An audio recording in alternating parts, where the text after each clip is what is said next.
Chers auditeurs, vous écoutez sur Radio Courtoisie le libre journal de Lumière de l'Espérance de Jean-Pierre Dickès, dirigé aujourd'hui par Luc Perel, qui reçoit avec l'assistance de Nancy, Monsieur Laurent Dandrieux, journaliste, écrivain, responsable des pages culturelles à Valeurs Actuelles, et Monsieur l'abbé Guy Pagès, prêtre du diocèse de Paris, écrivain.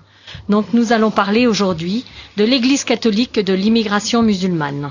Oui, alors, cher Laurent Dandrieux, monsieur l'abbé, je suis heureux de vous saluer. Chers auditeurs, je vous salue. Laurent Dandrieux est en train de faire un tabac. Je pensais me régaler avec un pamphlet. Il ne s'agit pas d'attaquer l'Église, évidemment. Il s'agit de l'aider à sortir d'une impasse. Il s'agit d'ouvrir le débat pour que les gens, effectivement, s'en emparent, s'en saisissent, nourrissent une réflexion qui, sur ce plan-là, au point de vue ecclésial, à mon avis, est totalement embryonnaire. C'est-à-dire, c'est des sujets sur lesquels vraiment personne ne s'est penché sérieusement. Loin d'être un pamphlet, c'est une analyse. Vous donnez les textes, vous donnez les références, les dates, etc. Le malaise, le grand malaise. Oui. C'est vrai que c'est un malaise et que nous, catholiques, nous sommes un peu abasourdis, gênés de ce qui se passe. Et alors, d'où vient ce malaise? Est-ce que c'est une mauvaise conception de l'obéissance? Oui. Je pense fondamentalement, et c'est pour ça que effectivement ça reste jusqu'à présent du niveau du malaise, c'est-à-dire que les gens sentent bien que le discours de l'Église sur l'immigration, le discours dominant n'est pas juste, qu'il pose plus de problèmes qu'il n'en résout, mais en même temps c'est le discours de l'Église. Alors qu'est-ce qu'on fait? Et puis c'est un discours qui est unanime, qui est martelé, qui est omniprésent, qui est extrêmement même intimidant, puisque moi je trouve qu'il y a dans ces matières de la part de l'Église souvent un double chantage, c'est-à-dire si vous êtes contre ce discours, on vous accuse très vite d'être contre l'évangile, puisque j'étais un étranger et vous m'avez accueilli, point final. Et puis si ça suffit pas, ensuite on vous accuse d'être contre le pape. Vous reconnaissez pas l'autorité du pape, c'est très très très mal. Or je ne sache pas que le pape soit infaillible sur ces matières-là. Donc il faut sortir de ça, oser se réapproprier le débat. Et une partie de l'enjeu de mon livre, évidemment j'ai voulu démontrer que les positions de l'Église à mon sens étaient fallacieuses, mais aussi qu'elle ne requérait pas l'obéissance inconditionnelle du fidèle. C'est-à-dire que ce sont des sujets qui sont, à mon sens, au niveau le plus bas d'autorité du magistère, quand ils ressortent du magistère, parce que quand le pape donne une conférence de presse dans un avion, est-ce que c'est encore du magistère? Je me permettrai d'être dubitatif sur ce point. Voilà, donc on a le droit de ne pas être d'accord avec l'Église sur ces questions. On a le devoir, je pense, de le lui dire, je crois que c'est notre rôle d'interpeller notre clergé en disant, écoutez, moi sur ce sujet-là, il me semble que ça ne va pas du tout et qu'il serait urgent de rectifier le tir. Alors, Monsieur l'abbé Pagès, je veux aussi remercier M. Dandrieux pour cet ouvrage qui est très complet, parfaitement référencé, qui est vraiment irréprochable. Maintenant, l'argument donc que vient d'avancer Monsieur Dandrieux pour justifier la politique actuelle de l'Église, à savoir ce verset de Matthieu 25, j'étais un étranger et vous m'avez accueilli, ou bien j'étais un étranger et vous ne m'avez pas accueilli. En fait, Monsieur Dandrieux, on l'a souvent mis dans les dents, et autant que j'ai vu, vous avez répondu à chaque fois en faisant valoir que ce verset s'adressait à des individus, mais ne concernait pas la collectivité. J'ai deux réponses en fait sur cet argument qui est effectivement un argument d'autorité presque, parce que quand vous lisez notamment les textes des évêques de France sur ce sujet, ça revient tout le temps, puis ça revient pour clore la discussion. Et moi, on me dit, effectivement, depuis que j'ai publié mon livre, mais non, mais vous rejetez ce verset de l'Évangile. Bien sûr que non, je ne le rejette pas. Mais il faut le savoir, y compris les paroles du Christ, il faut savoir les utiliser intelligemment. C'est-à-dire que d'une part, effectivement, ce sont des paraboles ou des préceptes qui doivent nous conduire à notre salut personnel, qu'on ne peut pas négliger non plus dans une réflexion collective, mais qui ne peuvent pas s'adapter ex ex-abrupto à une société tout entière. C'est évident que la parabole du bon samaritain, si vous remplacez la personne blessée au bord de la route par 100 000 personnes, eh bien la réaction du bon samaritain ne peut pas être la même. C'est parce qu'il n'avait qu'un cheval, en fait. Et de la même façon, quand la parabole de l'ouvrier de la 11e heure ne peut pas prétendre fonder une politique économique. Si vous basez un système économique sur cette parabole, vous allez au chaos. Je termine. La deuxième réponse que je fais à ça, c'est que on peut pas isoler des phrases pour en faire l'alpha et l'oméga d'une réflexion globale. Et donc, effectivement, j'étais un étranger, vous m'avez accueilli, c'est important, mais il faut se souvenir aussi que la charité, si elle veut être vraiment une charité, se doit être efficace, se doit être juste. On ne doit pas déshabiller Pierre pour habiller Paul. Et donc il doit y avoir aussi des ordres de hiérarchie dans la charité. Et donc je rappelle dans mon livre que effectivement Saint Augustin et Saint Thomas d'Aquin se sont prononcés de manière très claire là-dessus. Et Saint Thomas a résumé la question d'une manière limpide. C'est si on ne peut pas aider tout le monde, et Dieu sait que c'est le cas. Si on ne peut pas aider tout le monde, en matière de charité, les plus proches ont un droit de priorité. Alors, si vous permettez, je voudrais vous donner un autre argument qui relève de l'exégèse, mais d'abord faire remarquer que la parabole de la 11e heure, c'est une parabole, tandis que Jésus, dans le Matthieu 25, c'est une prophétie. Il annonce ce qui se passera. Donc c'est pas du même ordre. On peut pas en tirer des conclusions de l'une par rapport à l'autre. Et encore une autre chose sur la parabole du Samaritain, on peut remarquer que le Samaritain, il amène le blessé à l'auberge, pas chez lui. Donc c'est déjà un point pour voir comment on peut mettre ces gens dans des situations où ils se refont une santé, mais pas nécessairement chez nous. Alors pour revenir à Matthieu 25, en fait le problème vient d'une mauvaise traduction, parce qu'il y a malheureusement de mauvaises traductions. Par exemple, le 5e commandement, qui est traduit partout, tu ne tueras pas. Et ça amène des conséquences dramatiques. C'est-à-dire qu'à cause de ce commandement-là, par exemple, on a le film de Mel Gibson, où on a un héros qui se croit fondé à ne pas user de la légitime défense ou à condamner l'usage militaire de la force. Mais la vraie traduction, ce n'est pas « tu ne tueras pas », c'est « tu ne commettras pas de meurtre ». Des paroles ne peuvent pas, dans l'évangile, la parole de Dieu, se contredire. Alors, pour en revenir à Matthieu 25, le mot grec, c'est xénos, d'où est venue xénophobie. Mais xénos, ça veut dire hôte. C'est traduit en latin par hospes, hospitalité. Voilà, exactement, l'hospitalité. Quand Saint Paul, les apôtres, dans leurs lettres, disent « nous allons venir chez vous », ils utilisent le mot xénos. Ouais. Le xénos, c'est le voyageur. On lui donne l'hospitalité pour quelques jours. C'est l'étranger de passage. L'étranger de passage. Quelque part, c'est quelqu'un que l'on connaît même. Jamais un étranger qui va s'installer. À ce moment-là, on prendra notre terme qui est en latin advenia, et qui est vraiment l'étranger, et non pas hospes. Saint Paul utilise parfois le mot étranger, notamment dans Éphésiens 2, il dit aux chrétiens, vous n'êtes plus des hôtes et des étrangers. S'il utilise ces deux mots différents, c'est bien parce que hôte et étranger n'ont pas le même sens. Or, c'est le mot hôte qui est utilisé en Matthieu 25. Donc on ne peut pas utiliser ce verset pour justifier la venue d'étrangers. Yeah. Ensuite, dans l'Ancien Testament, Dieu dit au peuple juif, tu accueilleras l'étranger, tu ne seras pas injuste avec lui parce que toi-même tu as été étranger en Égypte. Mais quand l'étranger venait dans le peuple juif, il était tenu à l'observance intégrale des ordonnances de la loi de Moïse et des rites de la loi de Moïse. Au point que le mot qui traduit ça en grec, c'est prosélyte.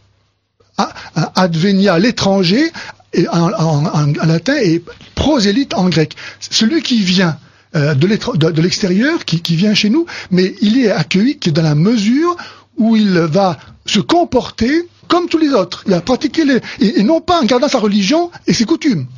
Donc, venir nous raconter aujourd'hui que accueillir l'étranger, c'est lui donner le droit de garder sa culture, sa religion, etc., c'est complètement en dehors de la révélation. En fait, vous avez parfaitement raison, et la question que je veux vous poser à tous les deux, c'est que la confusion, et moi j'appelle le mensonge du pape François, consiste à présenter une situation politique comme réclamant une réponse religieuse, en c'est-à-dire que volontairement, en omettant volontairement les deux éléments principaux, la masse la masse immigratoire, ce que vous avez souligné tout à l'heure à propos du bon samaritain, et deuxièmement son caractère musulman. Exactement. Voilà. Et ça malheureusement, et ça je ne comprends pas comment des responsables d'église ne tiennent pas compte de la religion. Justement, c'est la continuité du discours pontifical. Alors justement, parce que vous disiez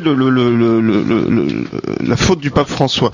Malheureusement, ça n'est pas que la faute du pape François. Moi, c'est ce que j'ai découvert un peu en plongeant dans ces textes. C'est que effectivement, il y a deux biais depuis l'origine sur cette question. Le premier, c'est effectivement que la question de la masse n'est jamais envisagée. On parle de migrants au singulier ou éventuellement de familles au pluriel, mais on dit il faut les intégrer, mais on ne se préoccupe pas du tout de savoir ce qu'il advient de cette nécessité d'intégration quand effectivement les masses sont des centaines de milliers, voire des millions, comme c'est arrivé en Allemagne en 2015. Le deuxième biais qui me paraît fondamental, et ça rejoint là aussi ce que vous disiez, c'est que c'est un migrant abstrait, un migrant avec un grand thème, et donc il faut l'intégrer quoi qu'il arrive, mais on se pose pas la question de savoir d'où il vient, ni avec quel bagage culturel, ni avec quel bagage religieux. Et donc on dit intégration, là aussi, mais on ne se pose jamais la question de savoir si cette intégration sera encore possible quand effectivement il s'agit d'immigrés extra-européens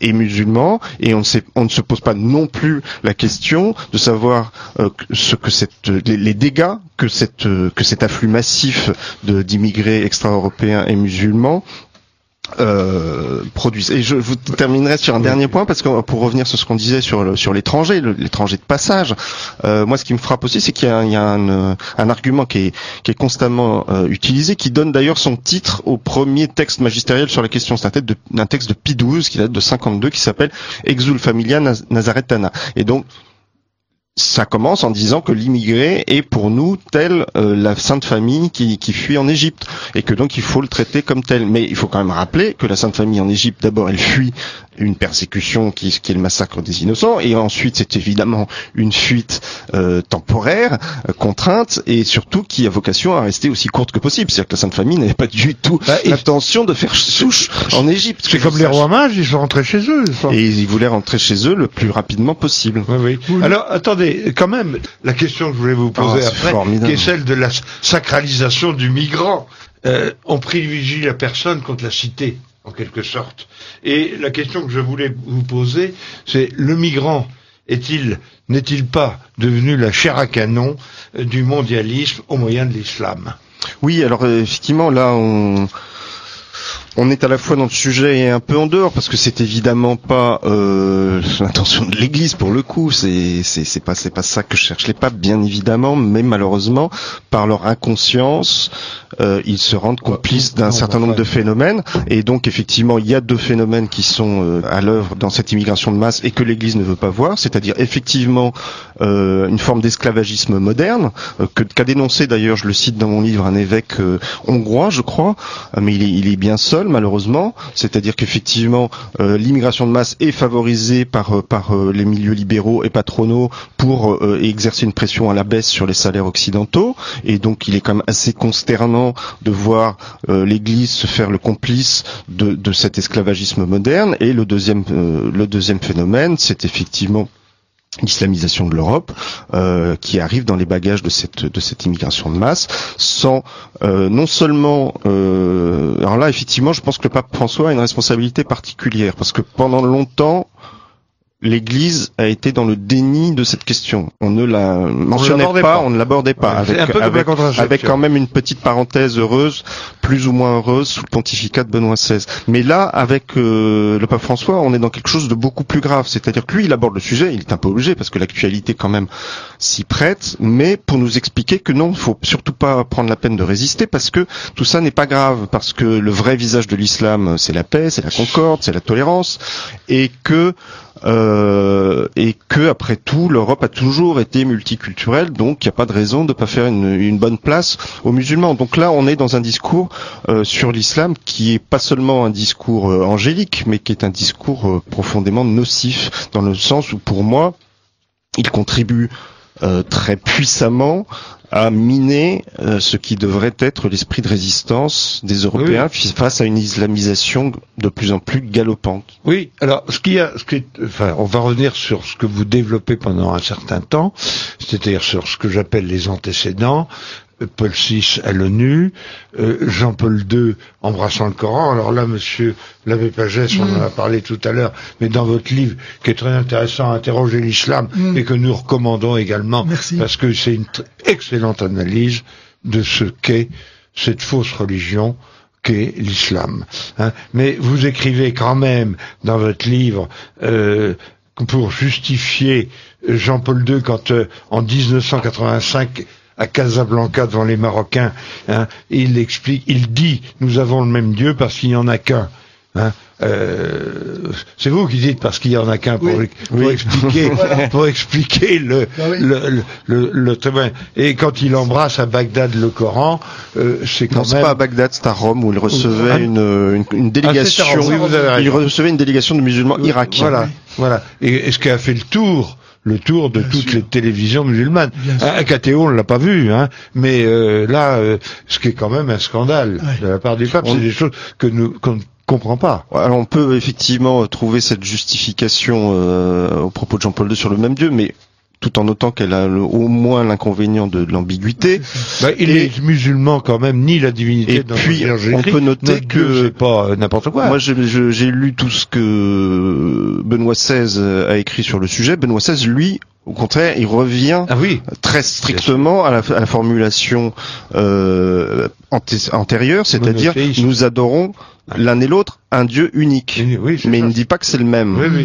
Ce qui est une prudence qui me paraît salutaire. Vous vouliez dire quelque chose, monsieur l'abbé? Ou tout à l'heure, dans le discours de monsieur Dandrieux, lorsqu'il évoquait l'intégration demandée par l'Église, en fait, il y a des documents du magistère, en tout cas du magistère ordinaire, qui disent qu'ils ne souhaitent pas l'assimilation, l'intégration, mais qu'il faut que les personnes immigrées conservent leur culture et leur tradition, etc. Donc il y a au contraire un enseignement qui va à l'opposé de l'intégration. Alors il y a effectivement beaucoup de paradoxes sur cette question. Le premier paradoxe, c'est qu'on passe son temps à nous dire, et notamment le pape François passe son temps à nous dire que tous les gens qui arrivent sur nos côtes sont des réfugiés fuyant la guerre et la faim. Et pourtant, un réfugié, par définition, c'est quelqu'un qui fuit une situation temporaire et qui a vocation à rentrer chez lui. Or, pourtant, on nous dit qu'il faut les intégrer. Donc, il y a une première contradiction. La deuxième contradiction, c'est qu'effectivement, le discours de l'Église, mais alors là, absolument constant depuis les origines, est intégration des immigrés, mais dans le même temps, effectivement, condamnation totale des politiques d'assimilation que Jean-Paul II va même jusqu'à renvoyer dos à dos avec les politiques d'apartheid, ce qui est quand même un peu énorme. Et moi, j'aimerais bien qu'on m'explique, parce que personne ne le dit, j'aimerais bien qu'on m'explique comment on fait de l'intégration sans assimilation. C'est peut-être possible quand vous avez peut-être, je ne sais pas, quelques centaines de ressortissants de telle ou telle nationalité disséminés sur votre territoire. Mais quand vous avez des centaines de milliers de gens de la même origine qui sont sur votre territoire et qui sont en situation de suffisamment nombreux pour vivre entre eux, suivant leurs règles et leurs coutumes et s'en trouver bien, eh bien, il n'y a pas d'intégration possible. Ensuite, effectivement, il y a beaucoup de paroles, notamment du pape François, qui n'ont pas une autorité magistérielle, mais qui ont pour autant un poids considérable, parce qu'elles sont reprises massivement par les médias, elles sont martelées après par les prêtres dans les paroisses, elles forment ce que j'appelle la forma mentis du clergé, qui effectivement s'en sert pour, si je puis me permettre cette légèreté, parfois nous bourrer le mot. Et donc, on ne peut pas traiter ces phrases-là comme par-dessus la jambe, comme si elles n'existaient pas. Deuxième point, il y a des parties du magistère qui sont saines. Dieu merci, il y a des parties qui sont extraordinairement saines dans le magistère, parce que sinon on n'aurait plus qu'à se tirer une balle dans la tête ou à changer de religion. Bon, oui, plutôt. Dieu merci, c'est pas le cas. Et donc je démontre que ces parties existent, et je démontre qu'elles peuvent fournir demain la base d'un discours qui enfin serait un discours sain et équilibré. Mais vrai.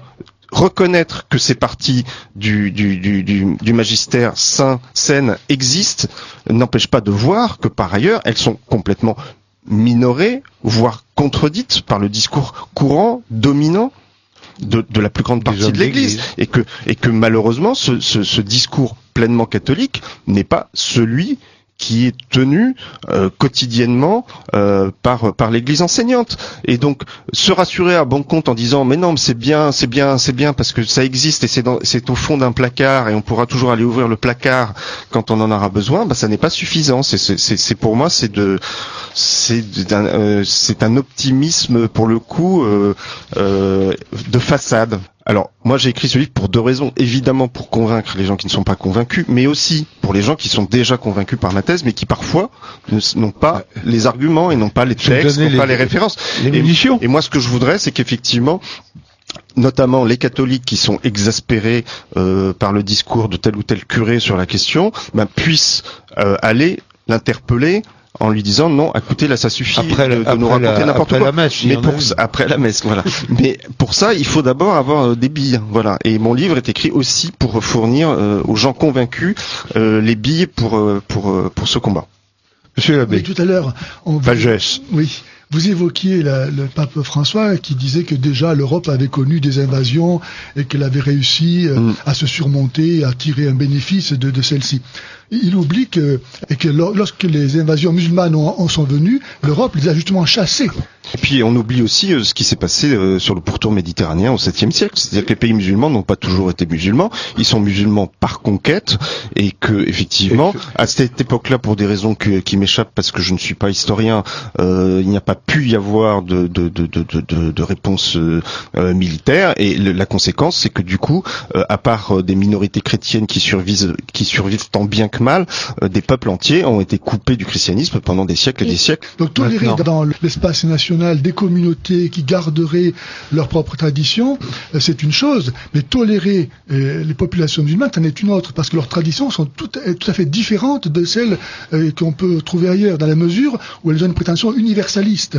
Oui. Et donc, on peut pas, même à titre, je dirais, embryonnaire, traiter la présence musulmane comme une autre présence, parce que elle porte en elle-même le germe de l'oumma répandu sur tout le territoire national.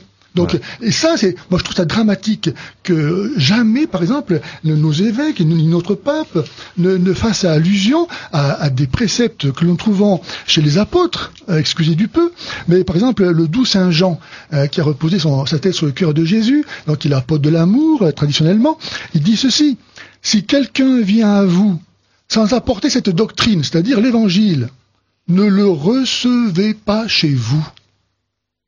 Quiconque le salue participe à ses œuvres mauvaises.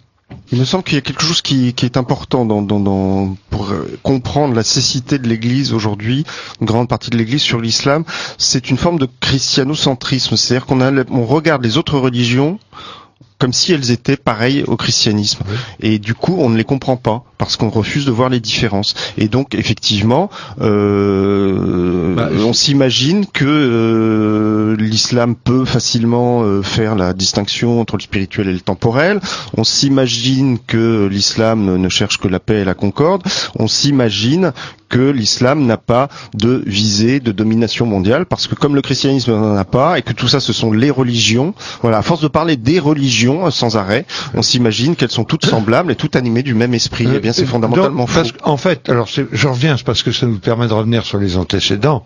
En fait, moi, Laïc Durand, je peux dire, ça commence en 1960, encore que vous ayez cité beaucoup d'autres antécédents dont on va parler, mais que c'est vraiment le Vatican II qui est responsable de ce discours lénifiant. Oui. Et deuxièmement, les antécédents politiques que nous avons, que vous évoquez d'ailleurs dans votre livre très bien, qui sont le ralliement de 1892, la condamnation de l'action française, la CPI 11 avant Sénéon 13 et l'abandon des Christéros, sont des exemples d'erreurs politiques gravissimes des papes antérieurs. Parce qu'il faut quand même...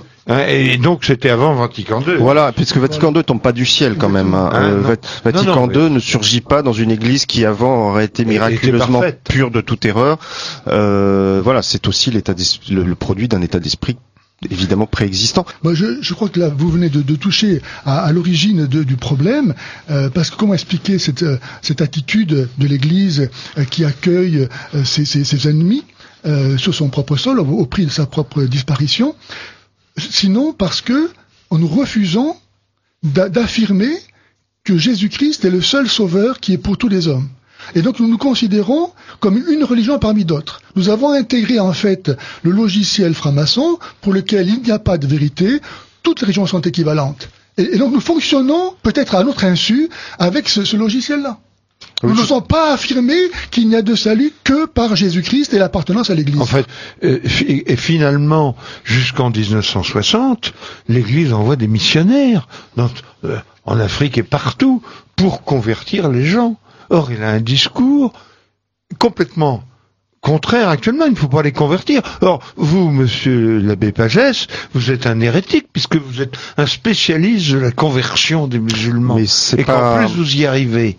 Mais c'est vrai qu'il y a cette idée qu'on voit apparaître de manière très claire dans les années 60, selon laquelle, en fait, il y a des germes de vérité dans toutes les religions, et du coup des semences de verbe dans toutes les religions même, et donc du coup pourquoi pas laisser les gens faire leur salut là où ils sont. Et là effectivement comme disait monsieur l'abbé, on n'est plus du tout dans la logique traditionnelle affirmant que l'unique voie de salut c'est le Christ. Est-ce que justement, je voudrais que vous nous parliez des musulmans que vous convertissez un peu, parce que j'ai une interview de vous dans une revue, je sais plus laquelle, j'ai retrouvé ça. Il y a des anecdotes très amusantes de ce musulman, de ce maghrébin ou marocain ou je sais pas quoi, qui cherche, il va sur internet parce que son chef de travaux lui a expliqué qu'il fallait qu'il se convertisse, qu'il aille à la mosquée, il n'y allait jamais. Alors ça c'est très intéressant. Alors il va voir l'imam, et l'imam lui dit il y a qu'au dit qu'on tu vois. Alors, racontez un peu ça. C'est ça. Donc, un jour, sur mes forums, là, je vois un musulman qui me défend. Bon. Ensuite, quelques temps plus tard, je vois qu'il annonce qu'il quitte l'islam. Oh. Donc, tout de suite, je cherche à le rencontrer. Donc, je vais chez lui, dans la banlieue. Et là, je découvre un couple de Guinéens. Et il me raconte comment ça s'est passé au travail. Donc il était cariste. Voilà que un de ses collègues, parce que les musulmans sont très très très prosélytes. C'est après même les enfants. Tous les musulmans sont convaincus de leur mission d'islamiser le monde. C'est impressionnant. Ils vivent pour ça. Donc son collègue lui dit mais toi tu es d'origine musulmane. Comment ça se fait que tu fais pas le Ramadan et tu vas pas à la mosquée, etc. Et donc lui qui est de bonne volonté, il se laisse convaincre par ce discours et il se met en devoir de s'informer sur sa religion d'origine qui est l'islam. Et puis, par la grâce de Dieu, il tombe sur mes vidéos. Et là, il va se laisser convaincre par mes arguments, et troublé, il va s'adresser à l'imam de sa ville pour lui présenter donc mes arguments. Et là, l'imam lui dit, mais comme vous l'avez dit, ne va pas sur Internet, il n'y a que des bêtises, et puis tu réfléchis trop. Il m'a dit ça comme ça. Alors, il s'est rendu compte que l'imam n'avait pas d'objection à formuler, et ça l'a encouragé, évidemment, dans sa conversion au christianisme. Ce petit couple-là, que j'ai rencontré, chez eux, ils m'ont montré un livre de prière qu'ils avaient trouvé dans une poubelle. Et donc, ils faisaient leur prière chrétienne, catholique, dans ce livre, tous les soirs. Ils avaient trouvé, toujours dans une poubelle, j'invente rien, un livre de catéchisme de CE2, et ils étudiaient la doctrine dans ce livre, trouvé dans une poubelle. Troisième chose, ils ont trouvé dans une poubelle encore une cassette vidéo du film de Zeffirelli, Jésus de Nazareth, qu'il passait tous les dimanches soirs rituellement et religieusement. Donc j'ai vu que ça dure 3 heures quand même. Voilà. Non mais ils étaient fascinés par ça. Et donc ils m'ont dit eux-mêmes, ils m'ont dit tous les dimanches soirs nous regardons ce film. Donc ils sont venus chercher dans nos poubelles la foi, la culture, la prière que nous ne voulons plus. C'est quand même extraordinaire. J'invente rien. Je vous crois. Mais c'est dans les déchetteries plutôt que dans les églises qu'il faut aller si on veut devenir catholique. Et c'est surtout. Moi j'ai des musulmans qui se convertissent et me disent mais où est-ce que je dois être baptisé? Parce que si je vais dans ma paroisse, je vais perdre la foi. Et on m'a dit ça. Des musulmans, ils comprennent ça eux-mêmes. Et c'est surtout, c'est parce que... Moi, je me suis pas converti pour entendre dire que Mahomet est un prophète, que l'islam est une bonne religion. Mahdi Alam, que vous citez, lui-même a quitté l'église après avoir été baptisé par Benoît XVI parce qu'il est horrifié d'entendre ce discours qui n'est pas avec moi et contre moi, dit Jésus. peut pas servir de maître. Je voulais en profiter pour reparler de la grande idée de Laurent Dandrieux, parce que quand même... j'ai une grande idée, moi. Oui, super. oui, enfin, je pensais que c'était quelque chose qui quand même justifiait en partie votre livre. Vous dites à la page 292, un peu en conclusion, l'Europe dispose pourtant d'un immense vivier de baptisés qui se sont éloignés de l'Église, mais qui gardent avec elle, fût-ce inconsciemment, un lien culturel et historique. Ce vivier, elle n'a pas trouvé le moyen, jusqu'à aujourd'hui, d'y exercer la mission de pêcheur d'hommes. Oui, alors ça c'est quelque chose dont j'ai éprouvé encore plus la justesse après la parution de mon livre. Parce que du coup ça va m'obliger à parler d'un livre dont je ne souhaitais pas parler, mais il se trouve qu'est paru concomitamment au mien un livre d'Erwan Le Moredec qui s'appelle Identitaire, le mauvais génie du christianisme, et qui effectivement stigmatise un certain nombre de catholiques qui sont supposés trop d'extrême droite et donc s'intéresser plus à la politique qu'à la foi, et donc manipuler la foi de manière hypocrite à des fins politiques. Bon, c'est des querelles microscopiques qui ne sont pas très intéressantes, mais je me suis rendu compte à l'occasion du débat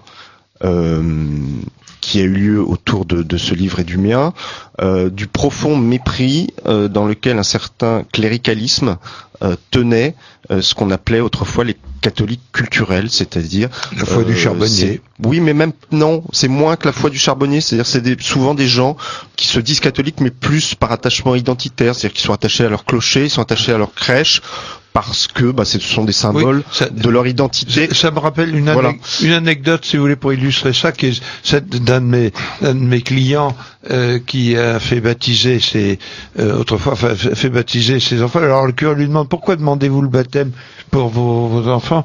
Pour faire plaisir à ma belle-mère. Ben voilà, un chrétien culturel, n'est-ce pas? Oui, mais du coup les enfants sont baptisés. Oui, voilà. Et du coup c'est vrai que il y a ces catholiques-là qui se disent catholiques sans souvent pratiquer ou pratiquer seulement pour les grandes fêtes, mais au lieu de considérer que c'est un chemin de conversion qui en vaut bien un autre, et que c'est un lien qui malgré tout dans une société dont on se plaint à longueur de journée qu'elle soit déchristianisée rattache ces gens au catholicisme, eh bien non, on regarde ça de haut en disant: ah non, mais ça c'est pas de la foi pure, c'est pas de la foi comme il faut, c'est pas assez savant, c'est pas assez engagé, c'est pas assez militant, ça nous intéresse pas. Et puis il y a aussi la masse énorme des Européens qui n'ont plus aucun lien du tout avec la foi de leurs pères ou de leurs ancêtres, et qui ne se considèrent plus comme chrétiens d'aucune façon, et qui apparemment rejettent ou méprisent ou ignorent complètement le christianisme. Mais ces gens-là sont quand même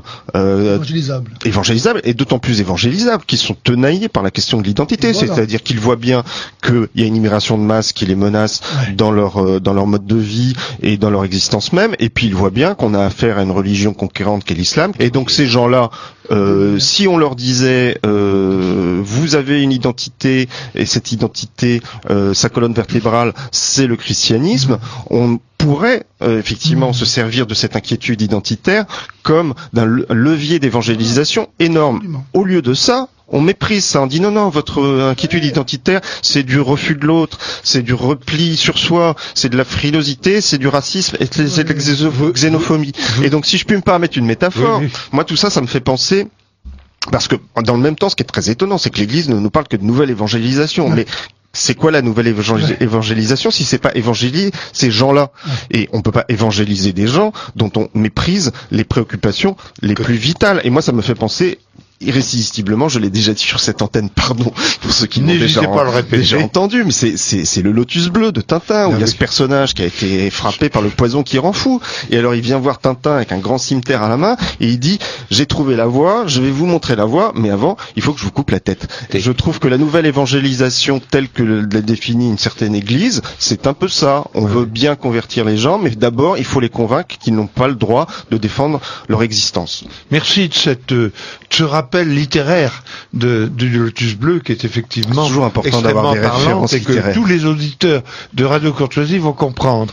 Mais je voulais vous dire que c'est amusant, parce que je ne sais pas si vous faites exprès, vous avez la même conclusion de ce que vous venez d'exposer que Philippe de Villiers. Dans son livre, est-ce que les cloches sonneront encore? Les grands esprits se rencontrent. Ouais, mais exactement. C'est sur l'Église que la France peut, mais malheureusement, peut se libérer, surgir, mais malheureusement, la hiérarchie lui coupe les jarrets. Hein. Voilà. Si même l'Église est d'accord pour que l'islam s'installe en France, on ne voit pas comment le gouvernement pourrait, lui, trouver à redire. Le livre de M. Dandrieux n'est pas désespéré malgré la situation désespérante qu'il décrit. Il n'est pas désespéré dans la mesure où il y a effectivement le moyen pour transformer, si seulement il y avait encore la volonté et pour ça la foi qui l'attendrait, le moyen de renverser cette situation au bénéfice de l'Église et de la France. Je vois quand je rencontre des musulmans, comment ils ont soif de leur dire la vérité. Mais si on leur dit que l'islam est une bonne religion, comment ils vont pouvoir se convertir? Là, il y a 10 jours, il y a un groupe d'anciens musulmans qui ont créé à Lyon pendant 2 jours un forum Jésus et le Messie. Eh bien, évidemment, l'imam de la ville, il n'a pas été content de voir que d'anciens musulmans venaient témoigner au bénéfice de la conversion d'autres musulmans et pour fortifier la foi des chrétiens. Mais même le curé de l'Orme a trouvé le moyen de dire qu'on instrumentalisait les anciens musulmans convertis au christianisme. On les a instrumentalisés. Oui, ce que je trouve très frappant, c'est qu'on entend souvent dans les milieux catholiques bien pensants qu'il n'y a pas lieu de s'inquiéter de la progression de l'islam en Europe, parce que en fait, ça va nous servir d'aiguillon pour réveiller la foi chrétienne. Je serais assez d'accord avec ça, à condition qu'on s'en donne les moyens. C'est-à-dire que si on se contente de dire, d'une part, oui, alors ça va nous réveiller notre foi, mais que concrètement on fait rien, ouais. Et que d'autre part, on explique d'une part que c'est très bien de rester dans la religion musulmane, et d'autre part que c'est très mal quand on est européen d'avoir des inquiétudes identitaires, on va rien réveiller du tout. Absolument. Donc effectivement, moi je pense que l'islam, la présence de l'islam, le diable portant pierre, peut avoir des effets collatéraux bénéfiques et servir à un certain nombre d'Européens pour renouer et aller voir le blog de l'abbé Pagès, par exemple. Et je pense qu'effectivement, on pourrait, si on utilisait ce levier-là, exactement. on pourrait refaire du christianisme une idée neuve en Europe. Voilà. Mais encore faut-il s'en donner les moyens. Oui, parce que ça amène cette question que je voulais vous poser sur le prophétisme des papes, en particulier développé par Jean-Paul II et encore plus par le pape François, d'une humanité nouvelle, c'est une escroquerie, ça. Que pensez-vous du prophétisme? Ce qui est effrayant, c'est qu'effectivement, moi j'ai découvert un certain nombre de phrases que je soupçonnais pas, qui présentent l'immigration sous un jour absolument messianique, c'est-à-dire comme quelque chose qui va renouveler profondément l'humanité. Je vous en cite quelques-unes. Alors c'est Jean-Paul II dans un message pour la Journée mondiale du migrant 1988. Parmi toutes les expériences humaines, Dieu a voulu choisir celle de la migration pour signifier son plan de rédemption de l'homme. Il y a un texte dans le fameux message de Jean-Paul II, toujours pour cette journée du migrant, 2004, son dernier. On le cite toujours parce que dans ce texte, il y a une phrase qui dit avant le droit de migrer, il y a le droit de ne pas émigrer et de rester vivre sur sa propre terre. Bon, c'est très bien, on est très content quand on lit ça, mais quand on a la curiosité d'aller lire le message dans son entier, on trouve derrière cette phrase cette même vision complètement messianique. Dans ces conditions, écrit Jean-Paul II, le phénomène des migrations contribue à cultiver le rêve d'un avenir de paix pour l'humanité tout entière. Alors, moi, ce que je trouve, c'est que je pourrais vous en donner 10 des phrases comme ça. Ça traduit un phénomène qui me paraît très grave, que d'ailleurs Benoît XVI, votre livre, c'est de donner toutes ces références. C'est un phénomène très grave que Benoît XVI a lui-même dénoncé. C'est-à-dire une forme de laïcisation de l'eschatologie. C'est-à-dire, il s'agit plus seulement d'amener les hommes au royaume de Dieu, sur la terre, dans le ciel, mais en quelque sorte, instaurer d'ores et déjà, à travers ce que l'Église des années 60 appelle l'unité de la famille humaine, c'est déjà d'instaurer ce royaume des cieux sur la terre. Et ce que je trouve très inquiétant, c'est que ce même Benoît XVI, qui dénonce cette laïcisation de l'eschatologie, lui-même, quand il s'agit de parler de l'immigration, tombe dans ce piège.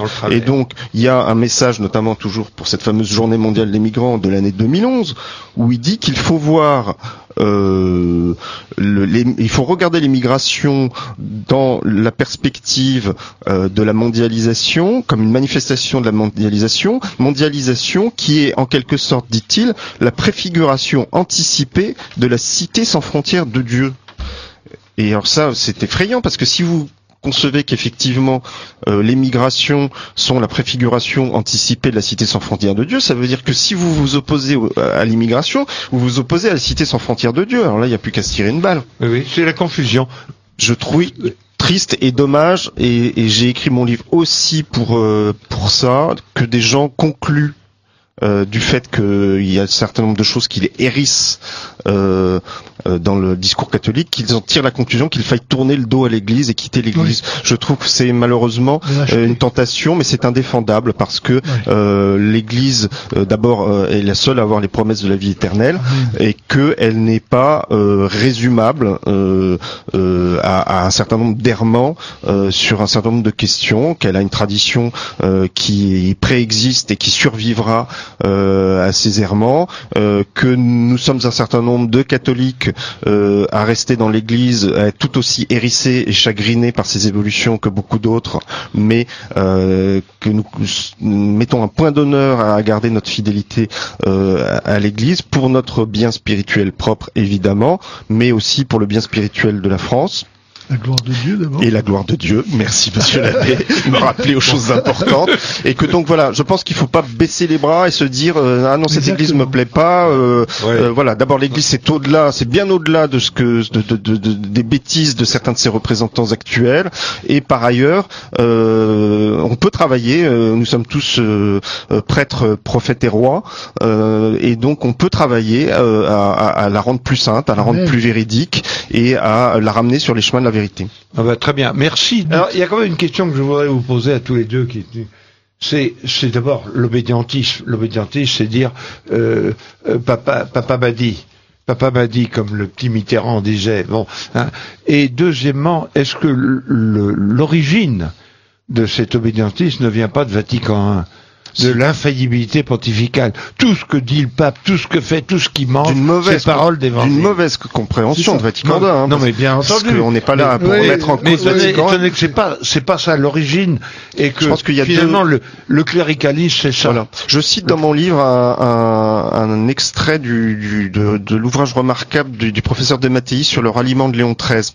Et il raconte une anecdote de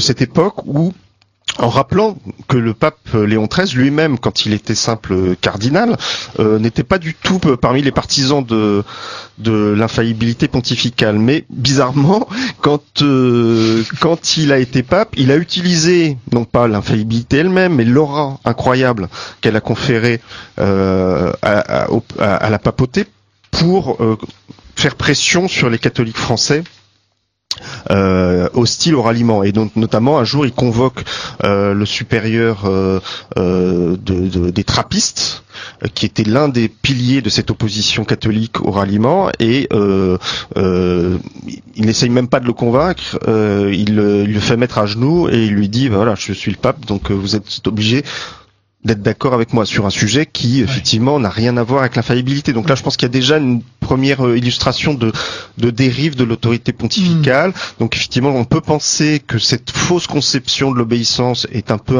un dommage collatéral de ce dogme par ailleurs tout à fait juste.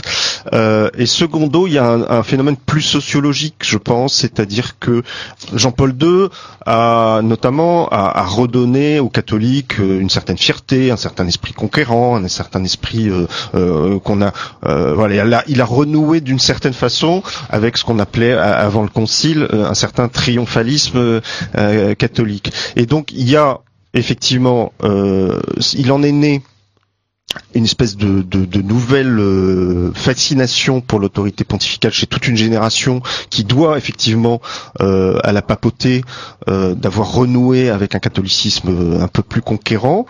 Et puis par ailleurs, ces jeunes qui sont très attachés à l'image du pape, ils se sentent de plus en plus minoritaires. On se voit un peu comme une minorité assiégée. Et du coup, c'est vrai qu'on a tendance à serrer les rangs. Et donc, il faut surtout pas remettre en cause l'institution sur quoi que ce soit. Et donc, on en arrive à des situations malheureusement paradoxales qui sont de défendre le pape sur la moindre de ses paroles, quelles qu'elles soient, et y compris à des intellectuels catholiques qui font des palinodies pour défendre l'indéfendable quand Par exemple, le pape dans l'avion, en revenant des JMJ de Cracovie, au lendemain de l'assassinat du père Hamel, se lance dans un délire surréaliste sur une comparaison entre la violence islamique et une supposée violence et que des catholiques, au nom de la défense de l'autorité pontificale, en viennent à défendre des absurdités pareilles. Ça me paraît non seulement idiot, mais ça me paraît totalement contre-productif parce que ça décrédibilise la parole catholique dans son ensemble. Et en plus, à ce sujet, vous dites une petite phrase à la page 137 qui est très bien vue. François est coutumier de ces facilités médiatiques qui ne donnent malheureusement pas l'impression qu'il fasse un très grand crédit à l'intelligence de ceux qui l'écoutent. C'est très gentiment dit, mais ça contribue au malaise. Moi, franchement, il y a une phrase qui m'a beaucoup choqué, qui a été moins remarquée que celle-là. Parce que la phrase sur les violences catholiques au lendemain du père Hamel, moi, m'a profondément choqué, comme beaucoup de catholiques, parce que non seulement elle était fausse, mais en plus il y a un manque de tact absolument invraisemblable. Mais le pape a reçu au Vatican, et pourquoi pas, le grand imam de l'université Al-Azhar. Et quelque temps après, dans une conférence de presse où il évoquait la question où il était interrogé sur la question de la violence et de l'islam, il a une fois de plus dédouané l'islam de tout problème avec la violence, et il a employé cet argument totalement invraisemblable, qui est de dire: j'ai rencontré l'imam, donc je sais ce que pensent les musulmans, ils recherchent la paix et la concorde. Mais là, quand j'entends ça, je me dis, il nous prend pour des imbéciles, c'est pas possible. Oui.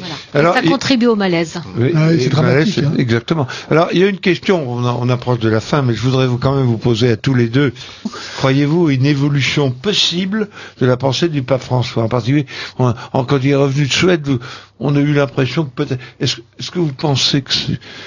Après tous les antécédents qu'il y a, qu'on puisse espérer cela. Alors, une conversion, en quelque sorte. Alors, c'est par rapport à ce que vous dites là, effectivement, quand François invite les chefs d'État européens à la prudence, par rapport à l'immigration, c'est pas du tout en fait sur le fond qu'ils se prononcent, mais c'est pour inviter les chefs d'État à faire attention à leur stabilité politique, en disant que s'il y a une immigration qui n'est pas maîtrisée, ça va être leur propre suivi politique qui est mis en jeu. Donc c'est pas du tout le bien même des nations européennes qui est c'est un début de réalisme, je dirais. Oui, mais si c'est pour conforter, conforter le pouvoir en place. C'était ambigu parce qu'en fait, là, Monsieur l'abbé Pagès fait référence en fait au discours devant le corps diplomatique le 9 janvier. Et effectivement, le pape est revenu sur le thème de la prudence, d'abord du devoir des immigrés à respecter les législations des pays d'accueil, très bien. Et aussi sur le thème de la prudence, mais c'est pour dire que la prudence, en fait le mot prudence est prononcé une fois dans ce discours, c'est pour dire que la prudence ne doit pas entraîner la fermeture vis-à-vis des immigrés. Alors est-ce que ça veut dire fermeture des frontières ou est-ce que ça veut dire juste fermeture du cœur, ce genre d'ambiguïté sur lequel le discours... Voilà. Mais en tout cas, pour répondre à votre question, je ne sais, franchement, je n'ai pas les moyens d'y répondre. Est-ce que c'est parce que des phrases comme celle-là, il y en a déjà eu dans les premières années du pontificat aussi. Avec les jésuites, tout est possible. Il y a beaucoup d'ambiguïté, beaucoup de déclarations contradictoires. Je me réjouis à chaque fois que le pape prononce une phrase qui va dans le bon sens, naturellement. Je constate que, à l'heure où nous parlons, ces quelques phrases me semblent encore noyées dans un torrent qui va pas dans le même sens. Après, l'Église ne se limite pas au pape François. Il me semble que le déni de réel devient de plus en plus difficile à tenir. J'ai été frappé par un article de La Croix qui rendait compte d'un débat qui a eu lieu à la dernière assemblée plénière des évêques de France à Lourdes, donc débat sur l'immigration. Alors malheureusement le débat n'était pas public, on n'en a pas d'autres témoignages que celui des quelques journalistes qui étaient présents, mais apparemment les débats ont été assez contradictoires. Et notamment il y avait un évêque italien dont j'ai oublié le nom, mais je le cite dans mon livre, qui était là un peu pour répandre la bonne parole immigrationniste, et un certain nombre d'évêques français, plutôt de la jeune génération, ont pris la parole pour lui dire qu'il était bien gentil, mais que c'était quand même beaucoup plus compliqué que ça, et qu'on on ne pouvait pas balayer d'un revers de main le fait que les gens, les peuples, se sentent effectivement troublés par cette remise en cause radicale de leur identité qui arrive dans les bagages de l'immigration. Donc il me semble qu'il y a quand même quelques prises de conscience et quelques prises de parole intéressantes, dont la plus forte, effectivement, me paraît, j'en parlais tout à l'heure, être celle du cardinal Sarah, qui, dans une interview qu'il a donnée en marge d'une conférence à Versailles pour faire la promotion de son livre remarquable, La force du silence, a dit très clairement que voilà, cette immigration de masse nous menaçait dans notre identité, dans nos valeurs, et nous menaçait de submersion. Donc là, c'est un propos qui n'a aucune espèce d'ambiguïté. Permettez-moi, dans cette émission, citer d'autres paroles des apôtres sur lesquelles on devrait garder l'œil fixé lorsqu'on parle de l'immigration. Je pense par exemple, j'ai cité Saint Jean qui dit « N'accueillez pas chez vous celui qui n'a pas la même foi ». Ne le saluez même pas parce que celui qui le salue participe à ses œuvres mauvaises. Jamais je n'ai vu cette phrase être citée dans les documents du magistère. Permettez-moi encore de donner cette phrase de Saint Paul dans 2 Corinthiens 6, 14, 15. Il dit « Ne formez pas d'attelage disparate avec les infidèles. Quel rapport entre la justice et l'impiété? Quelle union entre la lumière et les ténèbres? Quelle entente entre le Christ et Satan? Quelle association entre le fidèle et l'infidèle ?» Et quand on voit les réunions de prière en islamo-chrétienne, mais comment est-ce qu'on peut ensuite lire cette parole de Saint Paul? Saint Jude, les uns, ceux qui hésitent, cherchent à les convaincre, les autres, sauvez-les en les arrachant au feu, les autres, enfin, portez-leur une pitié craintive en haïssant jusqu'à la tunique contaminée par leur chair. Donc pour les apôtres, il n'y a pas de compromission possible avec celui qui rejette le Christ. Et d'ailleurs, il y a une phrase toujours dans le livre, cette assistance accordée aux lointains qui s'exerce au détriment des plus proches et qui n'est qu'une caricature de charité parce qu'elle insulte la justice. Oui, que c'était une très bonne analyse. Oui, alors je voudrais que nous concluions avec Monsieur l'abbé Pagès, Père l'Angélus, parce que c'est la prière que Calixte III a demandé après la prise de Constantinople pour la conversion des musulmans. Alors si vous voulez, nous allons nous lever et réciter l'Angélus. Au nom du Père, du Fils et du Saint-Esprit. Amen. L'ange du Seigneur annonça à Marie. Quelle sera la mère du Sauveur? Je vous salue Marie, pleine de grâce. Le Seigneur est avec vous. Vous êtes bénie entre toutes les femmes, et Jésus, le fruit de vos entrailles, est béni. Sainte Marie, Mère de Dieu, priez pour nous pauvres pécheurs, maintenant et à l'heure de notre mort, ainsi soit-il. Voici la servante du Seigneur. Qu'il me soit fait selon votre parole. Je vous salue Marie, pleine de grâce. Le Seigneur est avec vous. Vous êtes bénie entre toutes les femmes, et Jésus, le fruit de vos entrailles, est béni. Sainte Marie, Mère de Dieu, priez pour nous pauvres pécheurs, maintenant et à l'heure de notre mort, ainsi soit-il. Et le Verbe conçu en elle par l'opération du Saint-Esprit s'est fait chair. Et il a habité parmi nous. Je vous salue Marie, pleine de grâce. Le Seigneur est avec vous. Vous êtes bénie entre toutes les femmes, et Jésus, le fruit de vos entrailles, est béni. Sainte Marie, Mère de Dieu, priez pour nous pauvres pécheurs, maintenant et à l'heure de notre mort, ainsi soit-il. Priez pour nous, Sainte Mère de Dieu, afin que nous soyons dignes des promesses de notre Seigneur Jésus-Christ. Daignez, Seigneur notre Père, répandre votre grâce en nos âmes, afin qu'ayant connu par le message de l'ange l'incarnation du Christ votre Fils, nous arrivions, par les mérites de sa passion et de sa croix, avec le secours de la bienheureuse Vierge Marie, jusqu'à la gloire de sa résurrection, par le même Jésus-Christ notre Seigneur. Ainsi soit-il.